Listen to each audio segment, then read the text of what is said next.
This episode of Geared Up is brought to you by National Car Rental. Take control of your travel experience with National Car Rental's Emerald Club. Visit nationalcar.com to find out more. Apple has actually been working on, so you both own Apple Watches, right? I know, John, you switched over to the Android side of things. Yeah, but you've used an Apple Watch. Absolutely. So you know how on the Apple Watch, you put it on and you type in your passcode once, and then you don't have to do it again until you take it off and put it back on. It knows that it's on your person the whole time. Apple's apparently working on something similar for the iPhone. I don't know how long it's going to take them to get there, but you unlock your phone and then it'll use a combination, fingerprint, face, the way that you walk. So basically your gait as you're walking, basically different ways that it knows you are you.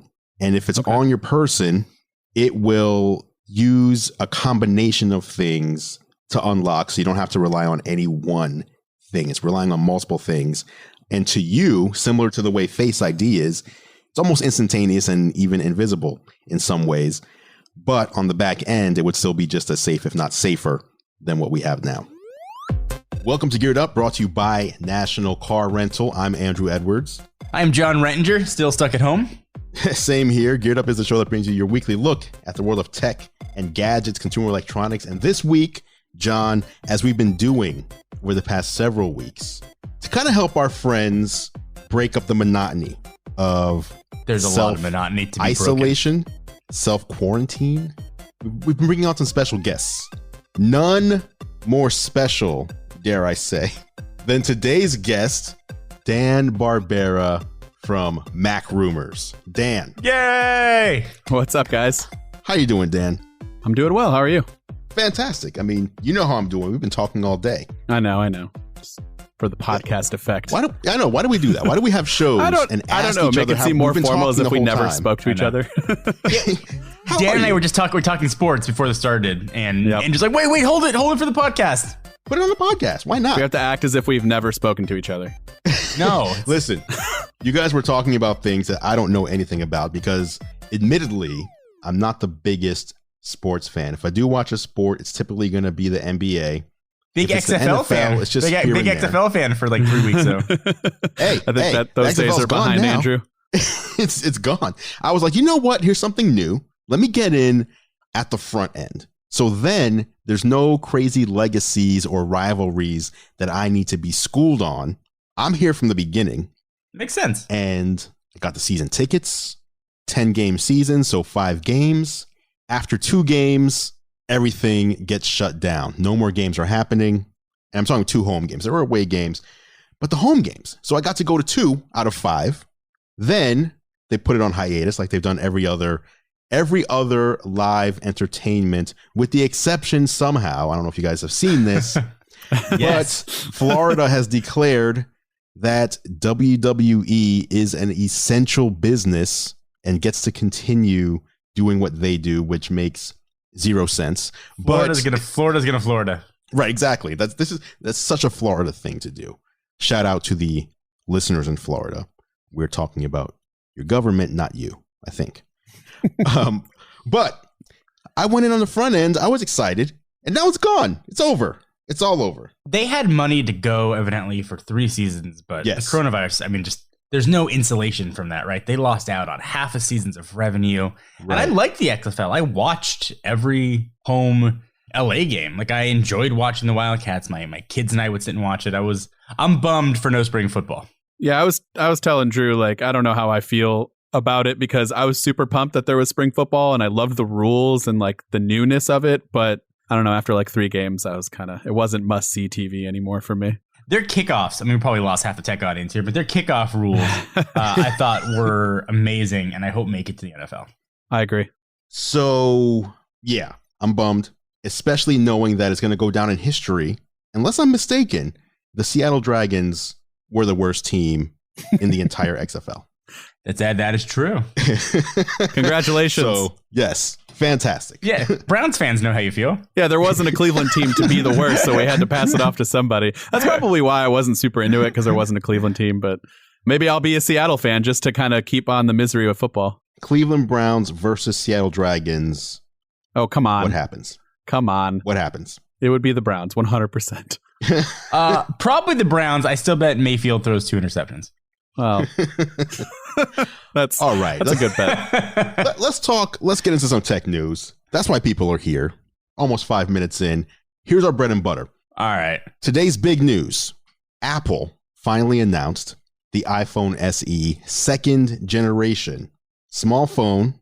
Well, small phones are now big, apparently, because the original SE was 4 inches. Now we've got the 4.7 inch. Basically, the iPhone 8 has been upgraded with iPhone 11 internals. And we have a new inexpensive phone for people who want the latest hardware in the more comfortable, more familiar form factor. Correct. Starting, I should say, at $399. Yes. So what a weird world when in the span of 24 hours, Apple introduces a phone for $400 and OnePlus introduces a phone for $1,000. That's true. It's a it's a very weird alternate reality that we're in. And I have a lot of Apple related questions. Drew, do you know anybody who's an Apple expert that we could ask? You know what? We've had no specialer guest than this week's guest. His name is Dan Barbera from MacRumors, and he's here.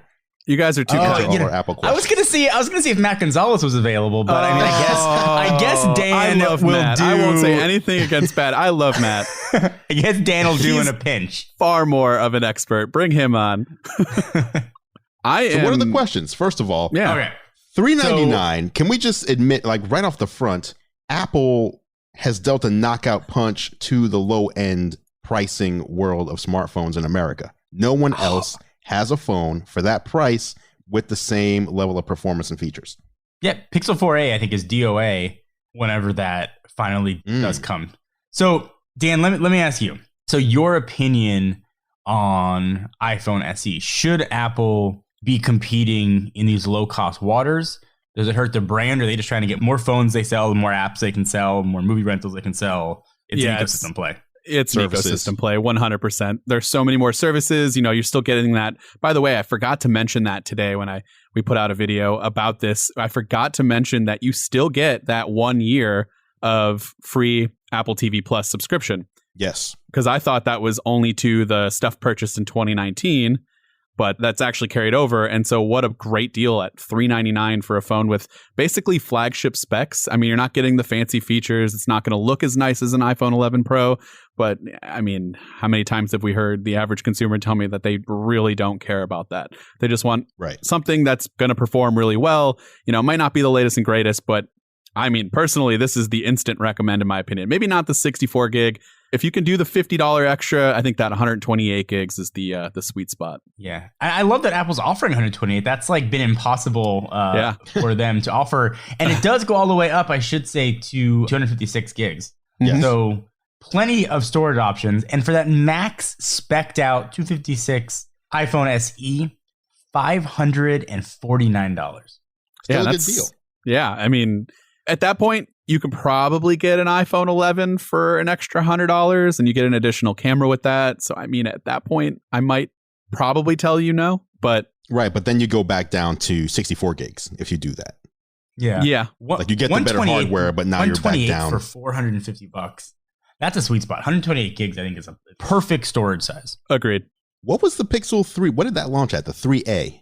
Good. Is that a $299? I think it was $400. Yeah. Yeah. And then the XL was like $450. There's no comparison, in my opinion. Unless you're someone who specifically wants an Android smartphone, then the decision is made right there.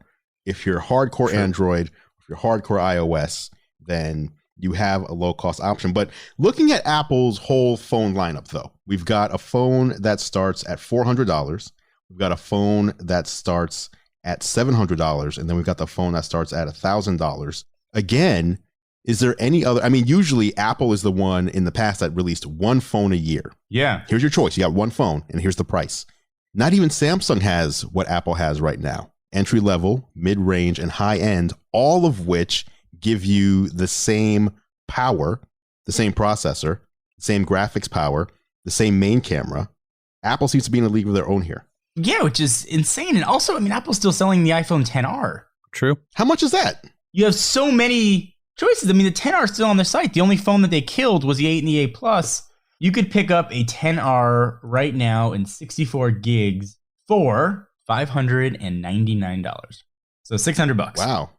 That's kind of the odd man out right there because that's actually old school. That's older technology than what's in the SE. Yeah, it's the iPad Air of the phone lineup. Isn't the, I mean, I could be wrong, but I thought I saw it could have been carrier prices, but isn't the iPhone 11 like right around $699? Yeah, $699. Yeah, see that, I feel like that XR is going to get phased out here real soon.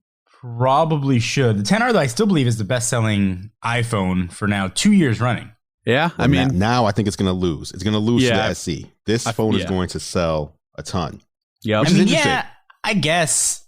I mean, I see why people would buy it. I want to play devil's advocate here. Okay? Play it. I want to play devil's advocate a little bit. So, great price point. 64 gigs is very small. But, okay, maybe if they wanted the cheapest iPhone, I understand that. The lack of Face ID, I think, is a big one. And I understand for price and components, keep the cost down. For the folks that have never had Face ID, I can see why they would go from an iPhone 6 or 7 to this. Right. Which I believe this is directed towards. It's directed towards those people. Makes sense. But for those people who know the technology but still want the cheapest iPhone, I don't think the iPhone SE is the one to recommend. I still think that's the iPhone 11. Well, for sure. I think the iPhone 11 is the best phone all around phone, pound for pound, whatever you want to call it, that most people are going to want to pick up. Obviously, the iPhone SE, even if you just look at it, it looks old. It has the older display with the larger bezels.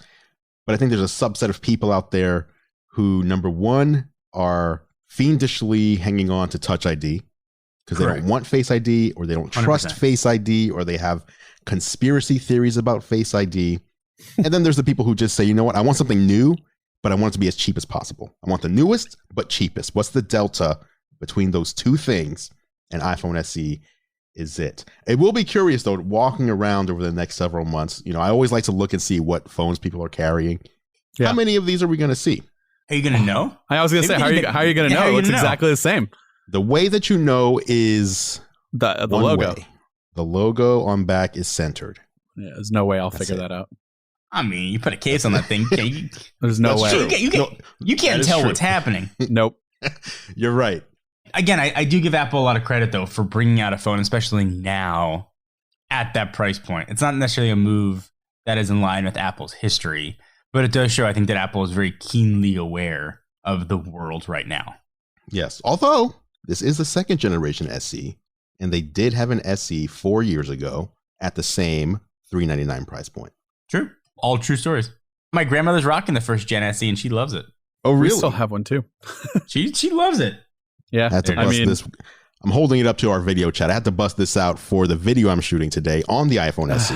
Why not bring out the first gen, rose gold? Now, what's your beef with Touch ID, John? I think I have messed up fingerprints. Maybe I have I'm fingerprint deficient, but any fingerprint readers never work as well as they should. Nothing's perfect, but I'm always putting my finger on. I always have to put a passcode in. So Face ID, face unlock that the iPhone has, the Pixel has, and some of the LG phones have, has been amazing. It's made life a lot easier for somebody whose fingerprint stuff just for some reason never worked that well. Interesting. I feel like my face is messed up then because I'm having the opposite experience. I mean, we didn't want to say anything. You're a guest on the show. True. It's okay, guys. We're all friends here. It's fine. No, but I feel like the Face ID, you could fix issues with that a little bit easier, right? Like your face is your face. Like you could scan it again. But if your thumb doesn't work, I mean, you can't do anything about that, right? If your ridges on your thumb aren't deep or something. Sure. So my issues with, and this is a hill that I've died on a lot with Touch ID. Now, my solution is that I'd like to see them do, if they can implement it well, like a lot of these in-display fingerprint sensors that you see on like S20s and you know, the OnePlus, they're good. They're not great. If Apple can do what Apple does and perfect it and be later on like they usually do, I would love to see that in conjunction with Face ID to where you have that fail-safe, because it still is slightly quicker to put your finger down than having to swipe up and do the passcode kind of thing. I always feel like I go way too fast and I miss it and I got to do it again. But my biggest things for me are when I'm lying in bed, my pillow or something might be covering a little part of my face. I got to kind of get up. And then, you know, when you're on your desk, you got to do that awkward hover over your desk to get it to, unless, of course, you can pick it up. But the whole point of tapping on it and seeing a notification, being able to actually read the content if you have that privacy like lock on it where you can't see what's going on until you authenticate. That's the issue for me. And so I would welcome Touch ID if I could. So I'm probably not going to use the SE as my daily phone because I'm just not used to something, that small, but I'd love it on like the next iPhone 12. Apple has actually been working on, so you both own Apple Watches, right? I know, John, you switched over to the Android side of things, but you've used an Apple Watch. I have. Absolutely. So you know how on the Apple Watch, you put it on and you type in your passcode once, and then you don't have to do it again until you take it off and put it back on. It knows that it's on your person the whole time.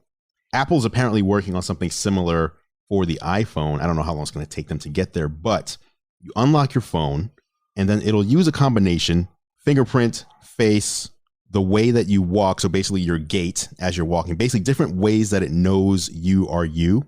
And if it's on your person, it will use a combination of things to unlock. So you don't have to rely on any one thing. It's relying on multiple things. And to you, similar to the way Face ID is, it's almost instantaneous and even invisible in some ways. But on the back end, it would still be just as safe, if not safer, than what we have now. I mean, I'd be on board with that. Yeah, I'm in. Make that happen. Yeah. Yes, please do, Tim. So before we move on to the next topic, just so we cover it, because I think all we talked about was we have a new iPhone. It has the iPhone 11 internals and an A13 chip. You have the same 4.7-inch Retina display, Touch ID, as we just mentioned, wireless charging, gigabit LTE, Wi-Fi 6, 4K recording with extended dynamic range now at 30 frames per second, 4K 60, non-extended dynamic range, stereo video recording. So it's not just a new phone with a new processor and graphics. They put a whole bunch more in when compared to the iPhone 8. And the best part, I think, for a lot of people, the battery is now rated at 13 hours. So they've removed the 3D touch layer like they've done with the other phones, and they've been able to put a bigger battery in there. I think it's if I'm not mistaken, the largest battery or the longest battery time that they've quoted, 13 hours. Wow. The phone's going to go all day. Yeah. Especially at that resolution for your screen. Right. I feel like whenever Apple adds something amazing like this, they always do one thing to like take it a step back. So does this phone have like a 30 pin connector in it? I mean, is that how this charges? Hey, as we have wireless charging and you've got lightning, they did their thing. The other thing Apple announced today, not as big of an announcement, but previously the new Magic Keyboard for the iPad Pro, the 2020 edition, and will also work with the 2018 edition, was set to ship and be released in May, and it is now available to order today, and it's going to start arriving this month here in April. Have you guys been using, I know, John, how much you love your iPad Pro 2018 version. Dan, I do. I love my iPad. Where you at, Dan? Oh, I'm right there with John. I love my iPad. I don't want to carry a MacBook Pro whenever we go to events or travel or anything. I don't want to carry that at all. I just want to have one device in my bag to where I'm on the plane and I can watch movies and do the tablet-y stuff. And then I can use LumaFusion or whatever new app is out there, hopefully in the future, maybe Final Cut. And I can edit my videos.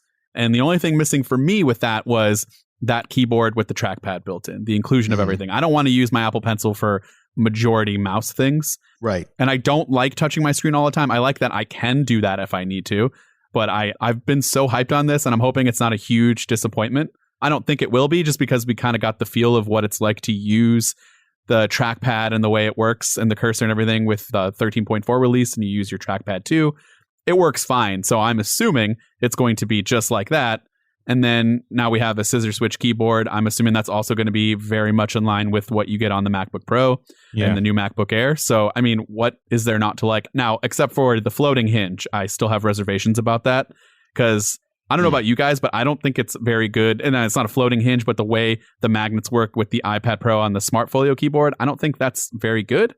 Obviously, lappability, that made up word that we all use, is that a real word? That's Panos Panay. He made that up. Yeah, Microsoft word. Microsoft. Okay.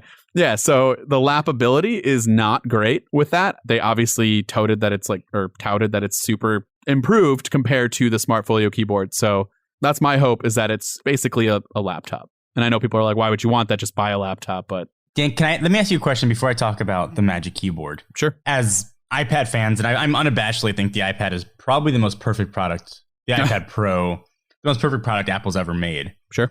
Do you see a difference in your use case between your 18 and your 20 iPad Pros? No. Like at all? And I use my iPad so much. I was so excited for the new one. I'm like, what's it going to be faster? It's going to be a better battery life. I can't see in anything that's come out thus far, any difference whatsoever. I mean, no. So I guess I'll let you know in like a month when I start editing more videos on it. And maybe I'll edit videos on the 2018 and see how well that works and if there's a difference that way. But my guess is I don't think it's going to be anything super noticeable. So by all means, if you're listening out there and you have a 2018 and you're like, should I get the new keyboard and the new iPad? Just get the keyboard, man. Just don't even worry about the 2020 right now. I don't think you need it. That's my take on it as well. I'm probably going to return my 2020, which is a big bummer. But I think the only thing is, and it may not be a big deal to many people. However, faster graphics. Mm-hmm. If you're a gamer, you get faster graphics on the newer version, up to 20% faster graphics. And then you have the LiDAR sensor, which currently doesn't do much. However, I think it's released now on the iPad, so developers can start getting into it so that by the time the iPhone is announced and released, there's content for the iPhone. So I think it's all about getting it out there so that the iPhone has stuff to show off. But then once that happens, your new iPad will have access to augmented reality content. Again, may not be a big deal to most people. I think most people will never use it, but those are the two things that I would say to consider. Absolutely. And out of everything in the tech world that I use and love, I can't think of anything that's of less interest to me than the rear-facing cameras on my iPad. Like it's of no use. And then you throw in AR, which I also find very little use for. Yep. You know, I understand that the Z processor has an extra sort of GPU core that's enabled. And I know that's par for the course for a lot of manufacturers. Intel does it with i3, i5, and i7s, but there's failed cores. They just sort of drop down the number. But I think it's a testament to how good the 2018 iPad Pro was and how much headroom that tablet had when it came out. And transitioning back to the Magic Keyboard, I am super hyped for it. Yeah. I mean, it's ridiculously expensive, and we're all probably dumb for paying that amount of money for a keyboard. But that aside, the Folio keyboard I never found that useful. Mm-hmm. The key experience was kind of garbagey, but now throw in ability to use a trackpad. And presumably what we'll get with really the second gen of iPad OS, whenever that comes out, I think is when you'll start to see the real power of what that can be. And that might be a point where you see the difference with the 2020 iPad. Where you're like, okay, maybe I should have kept it, or maybe I should buy the 2020 to get this killer feature in iPad OS 2. You know, maybe Final Cut Mobile will only work on that. Who knows? But I'm excited. I mean, the combination of a real keyboard, a real trackpad, which I know all laptops do have also. But in the iPad form factor is very cool, and one I am certainly looking forward to experiencing. I think your take on like it's probably dumb of us to spend $350. If you look at it in this way, the way I've been looking at it, if you have, I've never used the 11, so I'm personally talking on the 12 point. Used it? No, I have. I mean, I picked it up. I've tried. I think you and Kevin both had it, and I've tried it. Like, but I've never 12.9. I love 12.9. Yeah, I'm the bigger screen guy, especially since I use that primarily for like consuming content as well. It's my main thing for when I travel. I watch tons of stuff on it. But for me, the way I look at it is if you have a 12.9 inch, you're going to need a keyboard. You will need some sort of keyboard case. It doesn't make any sense not to have it. So most keyboard cases out there run you on average, I would say about $200 for the 12.9 inch. So factor in that you're going to get most likely a very good key experience this time around. You're going to get better lappability. Man, I sound like such an Apple shill right now. You're going to get better lap. You're going to get the lappability, hopefully, and the hinge is better from what they're saying. And then add in the built-in trackpad. Is all of that worth an extra $150? To me, yes, 100%. Sure. That's the way I looked at it. Fair points, and I'm with you on the 12.9. I'm putting this out in the world. I would love a 14-inch iPad Pro. That's so big. Jeez. We said that about the 12.9 too. I know. I would be that guy who buys it too, and I'd be like, "Well, this is ridiculous," but then I'd never not use it. I actually have both iPad Pros because I feel like they are two totally different products: the 11-inch and the 12.9 inch. And actually, it's a 13-inch, and for some reason, Apple calls it a 12.9 inch because they don't want to say it's a 13-inch for some reason. It sounds too big of a number. using the two, like the 11-inch to me is a tablet. I can carry it around. I can hold it in my hand very comfortably. I can read very comfortably. When I go up to the 12.9, I feel like that is the horizontal, setting it up in a stance, kind of like what Dan said, and using it similar to a laptop. It's not that comfortable to just hold casually, in my opinion. Are you guys just using it like a tablet as well? Just holding it in your hand, carrying it around in portrait orientation? No. Dan's like, no, I can't do it. I can't lift it. I try. I do. I do it. I don't like it. That's why I've had many, honestly. So when the new ones were announced, or even before we knew they were coming, I had it set in my mind, set in stone, that I'm going to try the 11-inch this time. Because, you know, I still had the other one, and I was very fortunate enough to where if I don't like the 11-inch, I could just use the 12.9-inch from 2018. It's still very good. There's no reason to really upgrade, like we've said, unless you really like the stuff on the back. But then they announced the keyboard and everything, and it became more of an actual, like, yeah, this is a full laptop replacement now for me, 100%. I want the bigger screen. So that derailed my plans of going 11-inch. How about the Apple Pencil? You guys use that? It's a whole other story.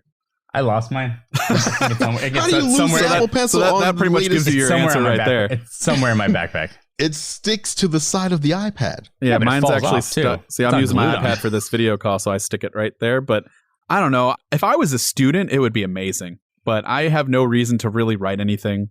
I'm not very good at drawing. I use it for Procreate to make some titles and stuff that I can export. Those are pretty cool. Procreate? No, in Procreate. What did I say? In Procreate. In Procreate is what I meant to say. Got it. I was like, that's a new one. I was like, so check out that app. Yeah, you're a few years behind for that one to be useful, my friend. Don't Procreate. Yeah, that ship has sailed. Yeah. All right. So that's the iPad Pro, Magic Keyboard. You can order it now, shipping later this month. Okay, before we take the first break, one last story real quick. John, I know you're not, I tried to talk about gaming a couple weeks ago and you were like, yeah, I don't care. I have children. I have no time for anything. I'm not trying to talk about this, but now Dan's here. And the Xbox One X, which is the most powerful game console currently shipping in the world, which was $499, has been dropped to $299. If you're at home looking for something to do and you want a game console, I don't know that there's any better option out there than a $300 Xbox One X with Game Pass Ultimate.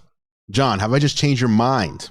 So, since we last recorded our podcast, I have purchased a new game console. Oh, really? So, we have a Switch that my kids have taken an affinity to. I bought a Switch Lite for myself to use, to have, and to love.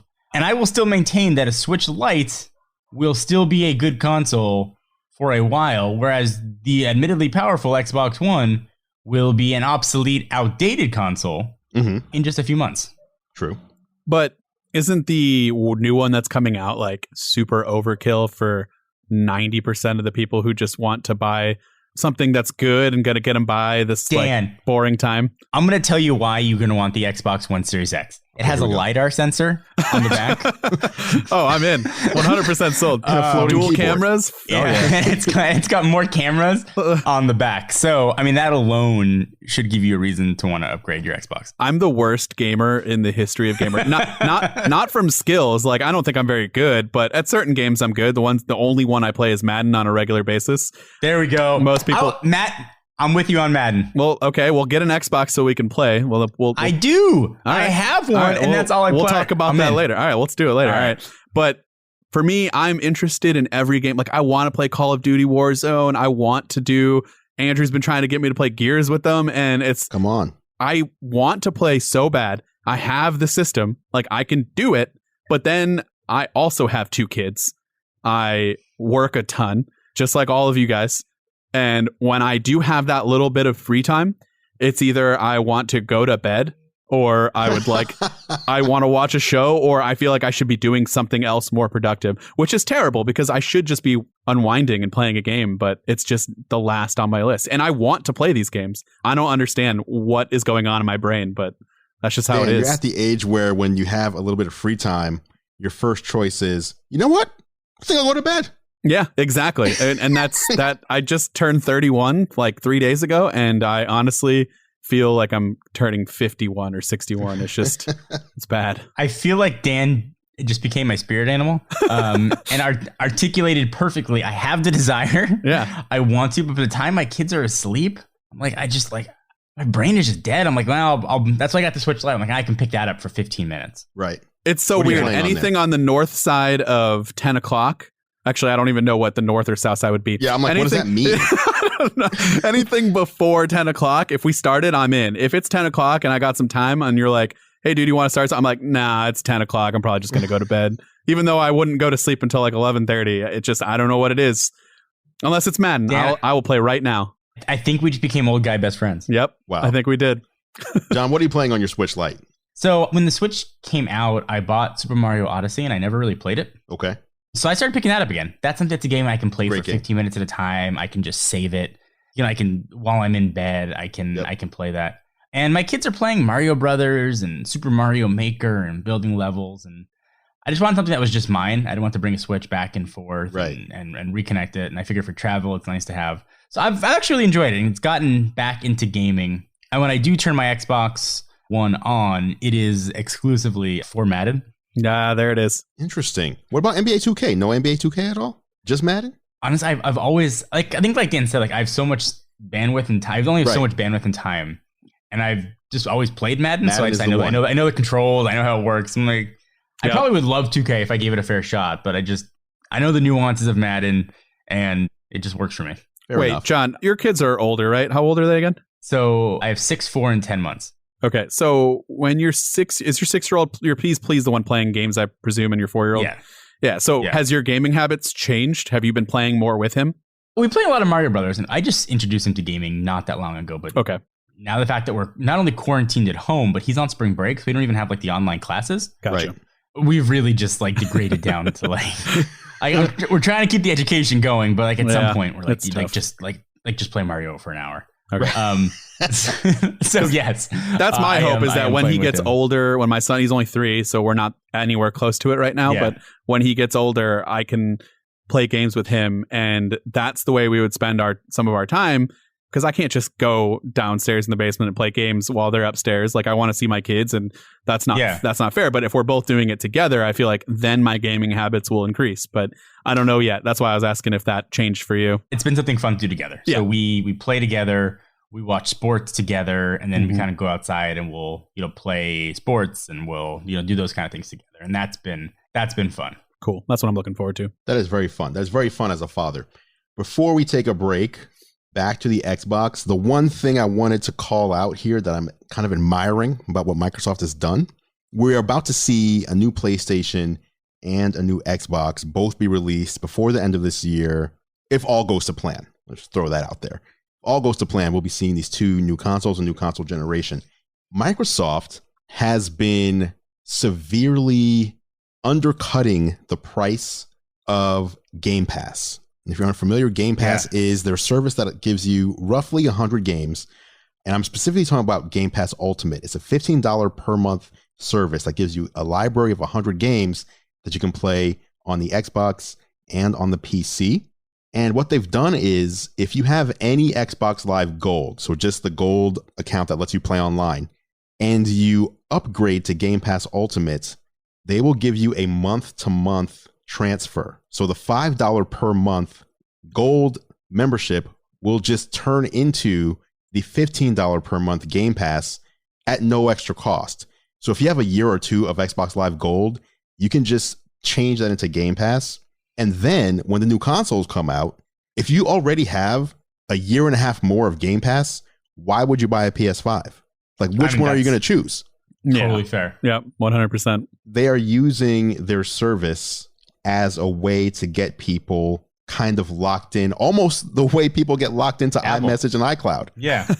So if you're locked into iMessage and iCloud and new phones come out, you're probably going to buy the iPhone. Yeah, but once you've been using an Xbox for a few years, how many people are really switching to the other one? It's not like there's a lot of games that are exclusive to PS4. I mean, I could be wrong. I have no idea, but PS4 has more exclusives that are worth switching for. Dan just started a war. Oh, I'm gonna get. I'm just gonna get. Everyone's gonna. Don't even don't even send out my information on how to contact me. People are just going to kill me. No, see, I'm an Xbox guy, but so am I. PlayStation has had more exclusives this console generation, but at the last E3 that took place, Microsoft, one of their big announcements was they had acquired several major game production houses. So the games that were on both consoles are now going to be Microsoft exclusive from the studios that they've purchased. So they've recognized where they were deficient, and with the Xbox Series X, they plan on kind of fixing that problem. So I'm very excited to see what the next generation of gaming looks like between these two companies. And also Microsoft is saying Sony isn't their big competitor anymore. They're competing against Google and Amazon. So I don't know what that means, because Stadia has not blown the roof off of any house that I've seen, but Microsoft is saying it's the streaming games where we are competing most in the future, and these are the main competitors that we're going to be taking on. So I'll take your word for it. I just assumed most people kind of stuck with one once they got it. They do until it's time for the new generation, because the Xbox 360 was insanely popular and the PS3 was not. But then when the next ones came out, it was like, okay, PS3 is more powerful now. We're switching. Yeah, got it. Microsoft botched the launch of the Xbox One too. Well, big time. Yes, they had this great idea that you'd be able to share your games digitally with your friends, which was the cool part. But the bad part was someone leaked that it would require your console being online. I believe it was once every 3 days to just kind of verify. Yeah. And nowadays we can't imagine, could you imagine your console not having an internet connection? But 8 years ago, it was so people were like, wait a minute, I don't want to have my console online that often. Yeah. And so it got botched because they didn't get behind that leak and say, okay, let's explain this, everybody. They just kept, no comment. And people were like, okay, they got something nefarious going on. Yeah. I'm not buying an Xbox. The world has changed. Great. Okay. Yeah. After the break, we have hands-on impressions of the new OnePlus 8 and OnePlus 8 Pro that's coming up on Geared Up. Big thank you to National Car Rental for sponsoring this week's episode of Geared Up. Travel tech puts you in the driver's seat, and the National Car Rental mobile app is no exception. Emerald Club members can get reminders of upcoming reservations and track their progress toward earning free rental days. Available free in the App Store and Google Play. Go national, go like a pro. Subject to availability and other restrictions. Welcome back to Geared Up, brought to you by National Car Rental. I'm Andrew Edwards, and it is now time for the National Car Rental story of the week. As you know, Geared Up is sponsored by National Car Rental. And if you don't know, I also do a show with National Car Rental on YouTube called Technically Speaking, where I bring you the latest, my picks for the best tech for business travel. Whether you're business traveling or even whether you're going for leisure travel, there's a lot of tech out there that can make your travel more efficient or even more fun. You can check these episodes out at the nationalcar.com control center or go to youtube.com/nationalcarrent. The latest tech puts you in the driver's seat. National Car Rental's Emerald Club will keep you there. Once again, big shout out to National Car Rental for sponsoring Geared Up. All right, time for the National Car Rental story of the week. The OnePlus 8 and OnePlus 8 Pro have been officially announced. This took place yesterday. I got my devices today. Dan, you got your devices. I haven't even opened mine. I think you had I think I saw a seafoam green phone in your hand a little while ago. By the way, nicest color of all time. Get out of here. Yes, it's amazing. Dan, you just like whatever the new color is. I'm still salty about you hogging the almond OnePlus 7 Pro while I was trying to get B-roll, and I was stuck with the blue one. Maybe it's because it's new, but it's nice. You have to see yours if you got that color. Now, John Rettinger. Yes. Sir, you had your review unit for, I think, a couple of weeks now. I can go full Marquez and say I've been using it for 2 weeks right now. There you go. So, hey, you've got the longest hands-on impressions out of all of us. Tell us about your thoughts on both phones. I have lots of thoughts. So let's start with the Pro. Not just the Pros, but the OnePlus 8 Pro. Yeah. The expensive one. So starting at $899 up to $999, depending on storage and RAM. The one that OnePlus sent me was the geeked out, maxed out, I believe 12 gigs of RAM, really powerful device. So I'm not going to debate the cost of the phone. People can decide if $1,000 or $900 is the appropriate cost for a phone for them. I think that's a personal choice. There are a lot of things that OnePlus did really well. Their Oxygen OS, I think, is, I not really even think at this point, I think is the best interpretation of Android. Better than Google's own, whatever they offer for the Pixel, which doesn't even suck Android anymore. Mm-hmm. And where OnePlus has been deficient is in cameras.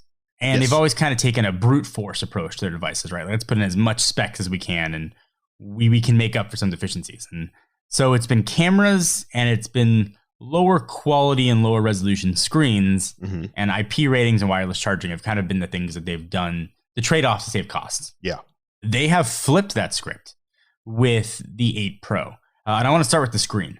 I think all of us will probably readily, and Dan may be partial to the iPhone 11 Pro screen, but Samsung displays, and these are displays that not necessarily Samsung made, but that are on Samsung flagship phones, I think are the best displays on the planet.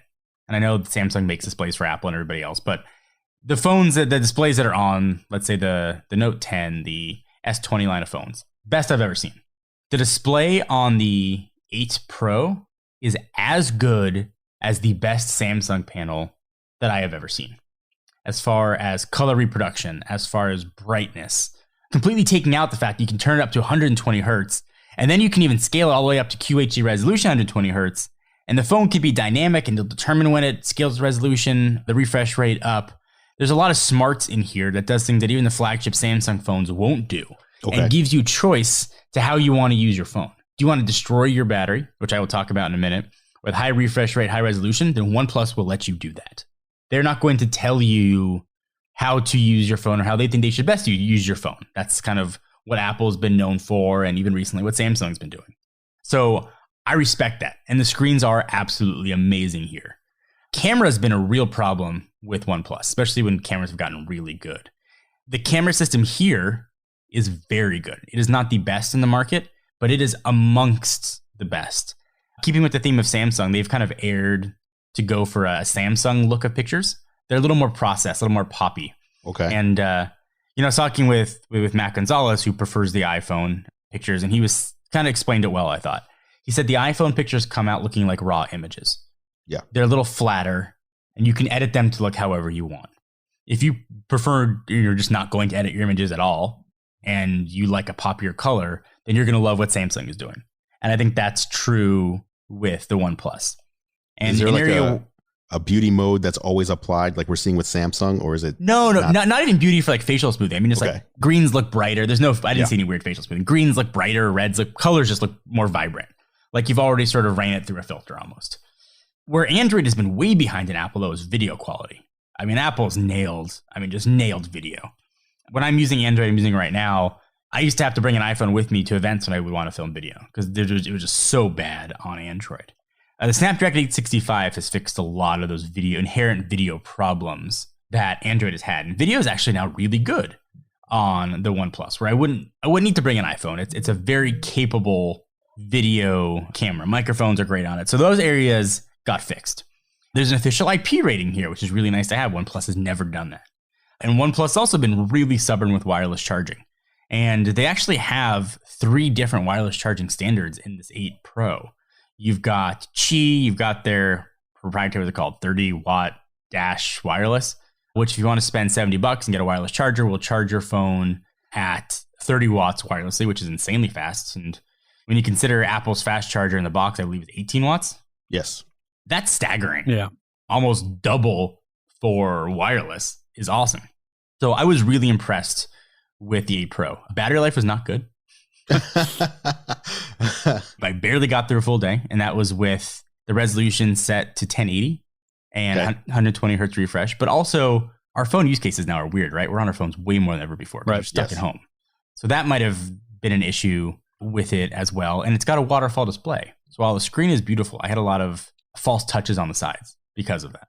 So that's a fad. It needs to go away. It looks beautiful, right? It does, but who cares? It has to go away. Yeah, I'm very much with you on that. And the camera system, you've got zooms and telephoto and all that stuff you'd expect. The 8 is a very interesting phone as well. And I asked OnePlus why they have expensive Pro line. They said we wanted a phone that could compete against any phone on the market. Okay. And for folks that want to have the best, but also maybe not spend the most, that's where the 8 comes in. And the 8 is an incredible phone. It's got 865. You can get it with 12 gigabytes of RAM. It's got the same wide angle camera that was the only one really in the 7T. It's got a macro lens in there. The only real difference is here, it's a bit smaller. It's got a 90 hertz refresh screen, and there's no wireless charging. So if you don't care about wireless charging, I would happily go the 8. Really good, really capable phones. I think they represent the best of Android, which is a fun thing to say from a company that's newer and smaller than a lot of the competition. And now I will stop talking. Okay. So for people who are, in case I missed it, it basically sounds like what you're saying is if you don't care about wireless charging, OnePlus 8 non-Pro might be the phone. 100%. No IP rating, either. Okay. But if you don't care about those things, you've been a OnePlus user for years, you've never had an IP rating, you've never had wireless charging. Right.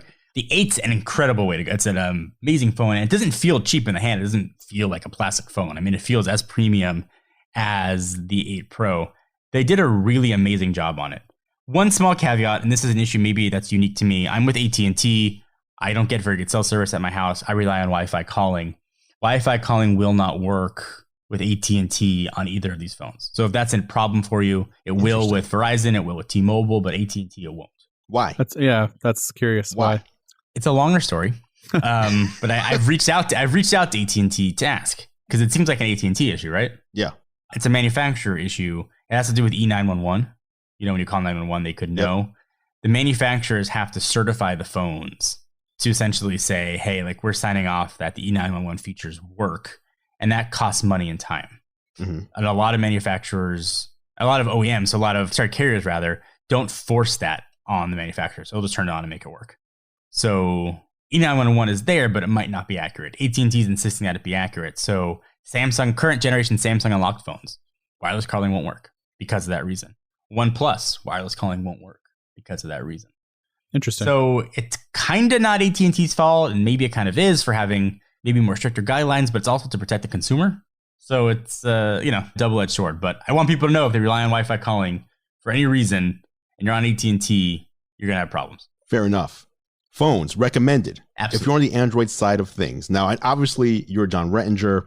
You're all about the foldables, and you have the fold, and you got the flip, you got the ultra, the regular. You have everything. But if you're the average person out there looking to upgrade your 2-year-old phone, and you want an Android device, you're comfortable saying this can be your device for the next 2 years. Pick up a OnePlus phone. It's cheaper. You're not really going to be missing out on other features. Not just comfortable. I think I would strongly recommend the OnePlus 8 or OnePlus 8 Pro for anybody who has a phone that is older than a year. I think you are getting incredible fast devices. OnePlus is committed to updates. You get updates sometimes even quicker than even Pixel devices. You're getting blazing fast operating system. They've only tweaked good things. They don't have redundancy in there. You don't have 9 different app stores that you got to go through to update stuff. I don't need 6 different calendar apps. I don't need 9 different messenger apps. Like, I don't need any of that. Fix stuff that needs to be fixed and leave everything else alone. And that's what they've done with Oxygen OS. And it's gotten to the point now where if I saw, let's say, the Galaxy S20 Plus and a OnePlus 8 Pro both on the table, I ordinarily would have gone for the Samsung for the cameras. I think now I'm picking up the OnePlus. Wow. All right. There you go. Dan, any final thoughts? Obviously, you haven't really spent much time with it. I'm gonna save my thoughts because I haven't even opened my devices yet. For sure. Yeah, so I opened mine about a couple hours ago, and I've spent very little time, but I know OnePlus pretty well. This isn't my first OnePlus phone by any means. It's not my first Android phone. And John, me and you are definitely we have similar thoughts on a lot of things. And although you and a lot of other people might think that I would prefer Apple in most cases, I don't. I mean, I prefer iOS just because it's my job and it's easier for me. But if I was an average, I don't know, it would be really hard for me because hardware-wise, I like OnePlus and Samsung phones. I love the way they look, they feel, minus the curved edges, which drive me insane. You're 100% right. Samsung makes the best displays. And whether they're making it for everybody else, they're obviously saving the best for them and their best technology. And OnePlus knocked it out from what I can tell. The 120 hertz refresh rate is awesome. But at the end of the day, it's going to come down to iOS or Android and which one you want. If you're an Android person, you're right. I mean, just from the couple hours that I've spent with it, if you want to save money, there's nothing in that price range that's going to beat the OnePlus 8. And then the OnePlus 8 Pro has all the same flagship features. Why would you spend an extra for the S20 Ultra, even the S20 Plus? Why would you spend an extra $100 for it when you can get this and it's equally just as good, if not better? So there you go. I mean, again, that could change. I don't have AT&T, so I don't know. I've got good service here with T-Mobile, but we'll see. I need to spend some more time with it. But the Seafoam Green, by the way, I'm still harping on that. It looks amazing. It is a beautiful color. Yeah. It is absolutely a beautiful color. Did you open the OnePlus 8? Wasn't that one supposed to be kind of like the Aura Glow-ish? That's the one that, well, no one can see this, but for you, Drew, that's the one that changes colors like what the S10 did. Right, the Aura Glow. Yeah, and I loved that. That was cool, but I don't know. If you put it next to the Seafoam Green, and also this is a huge fingerprint mess with the Aura Glow style. It's very reflective. So Seafoam Green has the matte glass, very iPhone-esque. So it's nice. Right. It's a nice phone. Let's close out the show with this last topic. Going off of the current situation we have going on with the coronavirus and tracking the sickness and the spread, Google and Apple announced that they've teamed up for something that they're calling contact tracing. And so basically what they're doing is allowing you, when you have your phone with you, because most people out there are carrying a phone now, when you go out in public, let's say you go to a grocery store, the phones that are in that store will all be able to recognize each other through simple Bluetooth pings. So this is extremely low energy. Your phones already do this anyway. It's not adding or taking anything away from your battery life.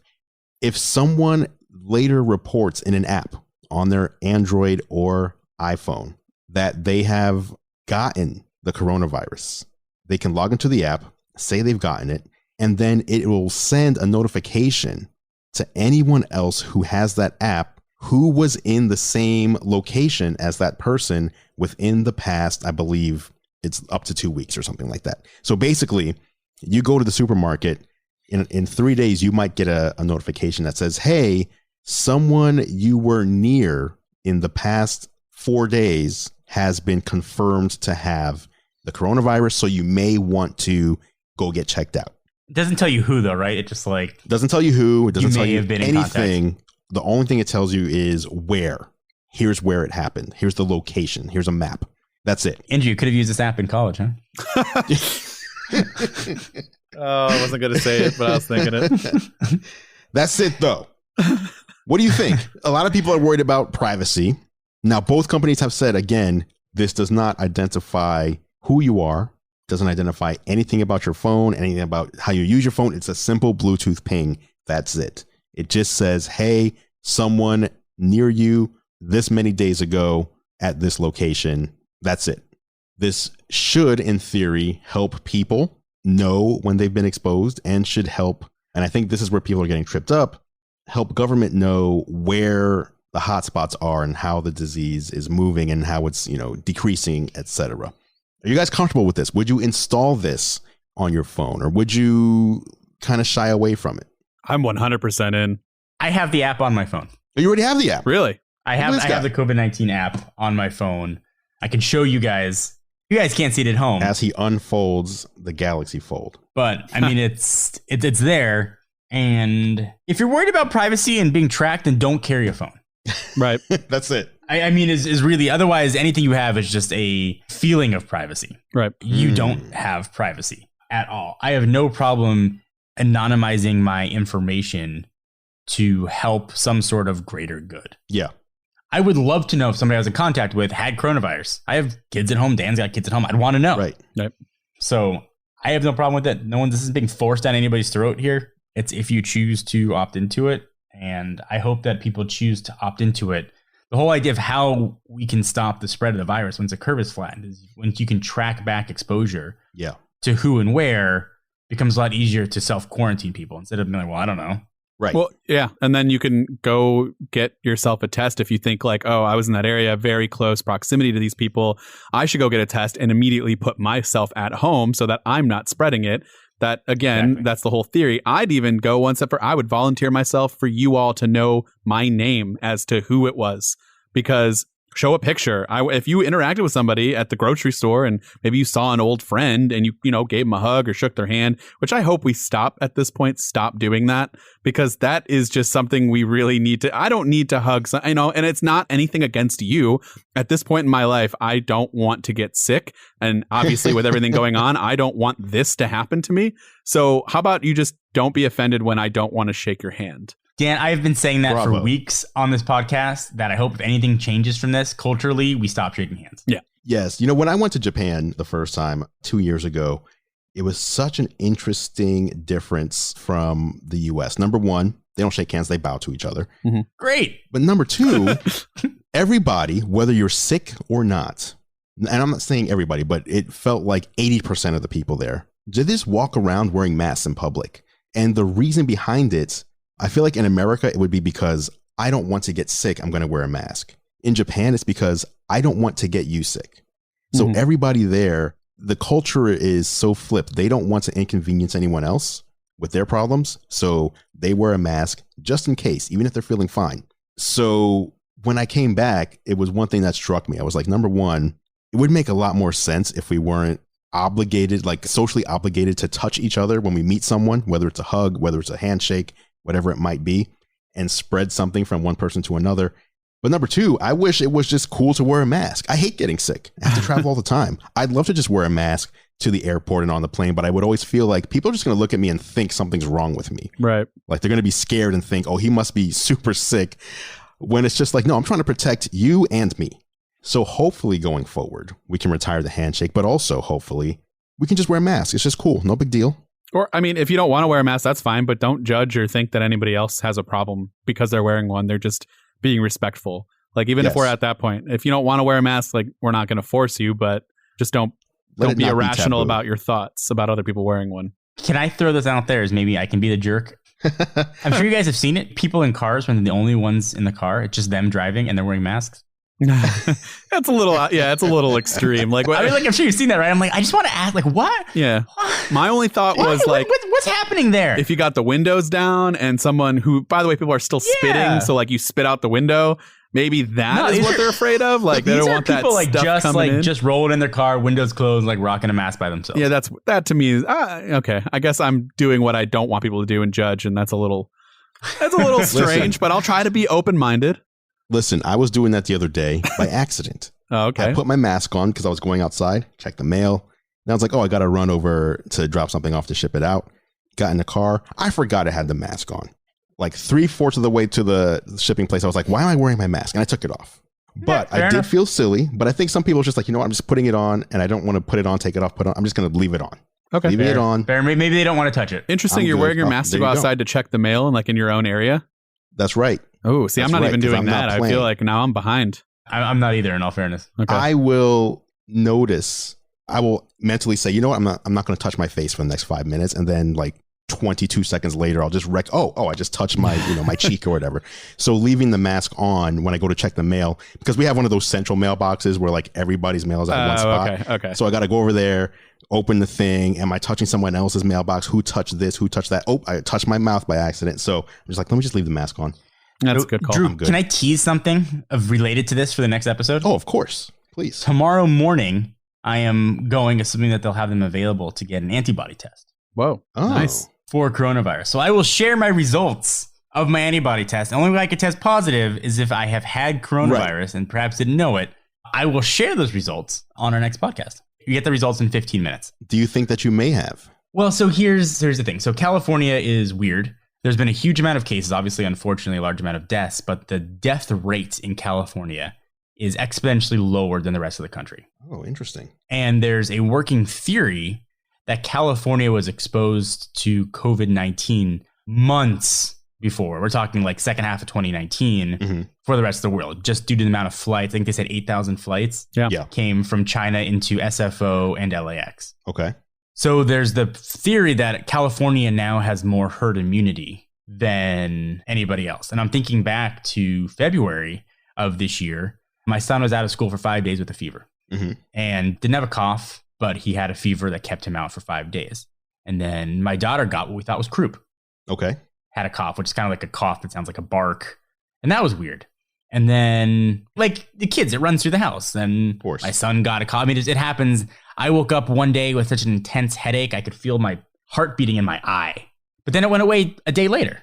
It was only for a short period of time. And my wife had some muscle aches. So who knows? It probably wasn't that, because you can kind of pick and choose the symptoms you get. But I'm hoping it was. Yeah. John, when in February did this happen? End of February. Oh my gosh, this is so weird.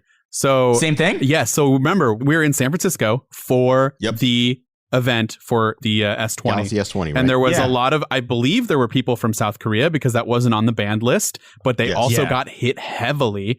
And me and you were very close proximity. And I got home 14 days later, exactly 14 days later from when I got home, my son had tested positive for flu B. Now, people will be like, oh, he got flu B. That's it. Yeah. My buddy, one of my best friends, roommate from college, is a doctor. And he said 15% of the people that test positive for the coronavirus have also tested positive for flu B. So I should say, though, I didn't get it until it went through everybody else in my house. Okay. So for me, I didn't have anything. Yeah. But my son got it. He had 104, 105 degree fevers forever. We couldn't break it. Terrifying. Yeah. And he had a horrible cough, which we thought was croup because he had it before, but it sounded different. And he physically couldn't breathe. We had to get him breathing treatment, got him a little bit of oxygen at the hospital. It probably ran through your house, too. You guys are probably all... I brought it up to the doctor, and at that time, it was so new. She's like, we can't do a test unless you've had symptoms. And I'm like, but I can be asymptomatic. And she's like, I know, but I cannot get you a test. So, and then my daughter got it. She didn't get the cough as much. She got a little bit, but she got the bad fevers for a while. And my wife has had a cough for months since then. Well, the month and a half, 2 months that it's been since that time period. And so, and for me, I always have migraines and stuff. So the headache could have been a thing, muscle aches, who knows? But I didn't have any problems. I don't think I could be that lucky, but who knows? We may have been exposed to the same thing or the same person, or maybe my kid got it from somebody at school. But I mean, when you have an antibody test available, I think take it. I mean, it essentially, obviously you can still get it again, but it means you really can't transmit it. Right. Can I say something? Be a little bit easier. So I just want to say something real quick. Yes. At the Sampling Galaxy S20 event, when coronavirus, it was just very early in the coronavirus ecosystem, here we go. if you will, in the US. We all know what's there was one man. There was one man in the audience who had the foresight and wisdom. Just one. There was only one. There was a man who decided to wear a mask, despite the criticism, the shaming, the photos that were being taken of him and posted to social media. Guilty. And this one man went home completely healthy. And this man is me. We didn't get sick. I was fine too. We didn't get sick at the S20 event either. Listen, also, I'm pretty sure we shared sushi that night, so there's no way. You do not know where you guys may have gotten something. I got it like a month ago. I mean, we're talking. I had a headache for 2 nights a month ago. That was not Galaxy S20 related illness. Listen, all I'm saying is I'm healthy. All right, you win. You may have, but you may have had it too. Yeah. Maybe you were the asymptomatic carrier. Yeah, maybe, but you know what? If that's the case, Seattle. If that's the case, everyone should be thankful that I wore a mask. Well, no, but we got it then. Yeah, but we shamed you out of that mask right quick. All right. That is our show. Thank you to Dan Barbera for joining us. Dan, where can people see more of your work? They can see me on the MacRumors YouTube channel. If they really can't get enough of me, they can find me on my own channel. Definitely less Apple. Actually, not at all Apple related. And then just on Twitter and stuff at Dan Barbera. We'll throw some links. If I could just throw some love Dan's way for people who maybe aren't familiar with him or maybe don't know his name yet. He does obviously work for MacRumors, but the coverage he does on MacRumors and his own channel is not with blinders on towards a company. Dan, I think you're very fair with calling out issues with products from Apple or others when you see them. And your opinions on Apple products are, as far as I can tell, bias-free, which is really not the case with a lot of folks who specifically cover one topic or one company. I think that makes you very rare in the space. I appreciate that, man. I try my best. And if I notice myself being biased and somebody calls me out, I don't have the shame to admit it, but I try so hard not to be, because that's the one comment that gets me. They can be like, oh, you're ugly, you're gross, whatever. And I just ignore it. But when they call me biased, it's just like, I literally praised this other company this entire time, and I picked a couple of things I didn't like. That doesn't make me biased. I'm just being honest with you. But I appreciate that, man. Thank you for the kind words. It's true. Thank you. I would like to say that I agree. And I did actually want to also talk about on this show Dan's opinions on Apple's aptitude for naming their products. But then I knew we'd be here for another hour. Yeah, we'll be here forever. To Dan's hatred for how Apple names products. Let me just say, I'm glad they didn't call this the iPhone 9 because that's a very, very dumb name. Makes perfect sense, though. It does not make perfect sense, Drew. You're wrong. See, I can get him riled up. So they pick two letters that make no sense and put them together. Exactly, but it made no sense in the past, so we know what it is. Yeah, but you can't recommend somebody an iPhone 9 when there's an iPhone 11 out. That's true. Yep. All right, thank you guys for listening. We will have Mr. Mobile himself, Michael Fisher, as our guest on the next show, and we will also find out, does John Rettinger have coronavirus antibodies? And that is it for this edition of Geared Up. Thank you so much for listening. Of course, you can catch John and I on YouTube. I'm at youtube.com/GearLive, and John is at youtube.com/John4Lakers. Feel free to head over and subscribe to our channels to stay up to date on all the latest tech. Speaking of subscribing, you can subscribe to Geared Up in your favorite podcast app if you haven't done so already. Just search Geared Up, that's 2 words, not one, in Apple Podcasts, Spotify, Pocket Casts, Overcast, or really wherever you choose to listen. If you like what we do, please consider leaving us a rating and review. It really helps other people find the show. Geared Up is a Gear Live podcast, and you can see more from us at gearlive.com. Thank you so much for listening.